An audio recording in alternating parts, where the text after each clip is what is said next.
Ito ang Burke. Ang pinakatagong sikreto ng bahaging ito ng mundo. Hindi man ganun kaganda sa unang tingin, pero ang malaking batong nakikita nyo ay puno ng ilang magagandang sorpresa.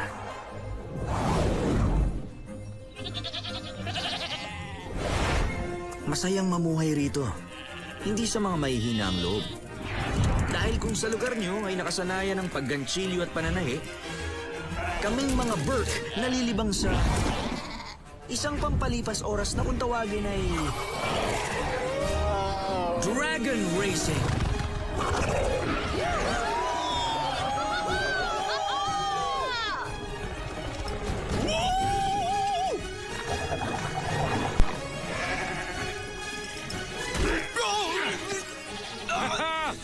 Pasensya ka na, fish legs. Nagulat ba kita?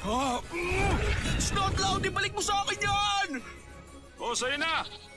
Gusto ko sabihin sa'yo na maganda ka ngayon. Pwede ba? Umaalingasaw na naman dito. Wala kang pag-asa sa kanya. Tara, Belch! Kailangan manalo tayo! Oh! Bilisan mo pa!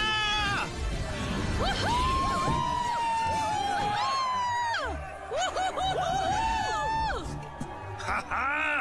Siyam na ang nahuli ng kambal! 3 naman ang kay Astrid. Wala pang naipapasok kahit isa si Fish Legs. At Snotloud. Teka lang. Hindi ko nakikita si Hiccup. Akala niya kasi makakarinig na naman siya ng sermon galing sa'yo. Bakit mo ibinigay yung tupa? Panalo na sila! Siya ang aking prinsesa. Ano man ang gusto niya ibibigay Ano ka ko. ba? Hindi ba? Munti ka nang inilibing ng buhay ni Rafnat! Nakaligtas naman ako kaya ayos lang. Kung tutusin, bihira ka makakita ng dragon sa Burke. Pero matagal na panahon na yun. Ngayon, marami na sila. Bakit naman hindi? Nandito na lahat ng kailangan nila. May sarili silang pahingahan. Narito ang mga paborito nilang lugar na makakainan. May sarili pa silang paliguan. At kakaibang paraan ng pag-apula ng apoy dahil hindi maiwasang magkaroon ng sunog. I-anunsyo mo na, Gummer. Susunod, huling ikot na lang! Ang itim na tupa! Kailangan natin makuha yun! May pag-asa pa tayo! Yan! Bilisan mo! Bilisan mo, Bart! Ito na! Bilisan mo pa! Snotloud! Pagkakataon mo nang lumipad. Mamasyal ka na muna! Humanda ka, Stormfly! Uy! Ang galing mo, Meatlag! Ito ang regalo ko sa'yo! 10 puntos ang halaga nito! Ayos! Ang itim na tupa! Pareho kayo nagkakagusto kay Rafnat? Nakuha ko ang malaking punto! Panalo na ako sa puso mo! Ayos! Sigurado ng panalo ko! Nandito pa ako! Hindi pa ako sumusuko kaya... Akin yan! Hindi ako papayag! Akin ang tupang yan!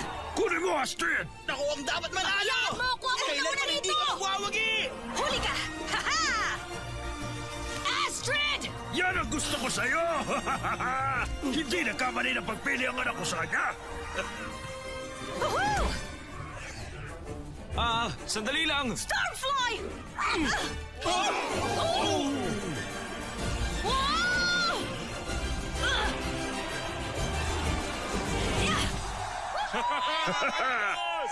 Sinasabi 13 puntos! Si Astrid ang tinanghal na panalo!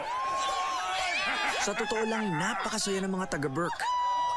Nakikita ko na ang katas ng pinaghirapan ko. Hanggat nandiyan ang mga dragon na nagbabantay sa Vikings, patuloy nilang mararanasan na sila man may kinalalagyan sa mundong ito.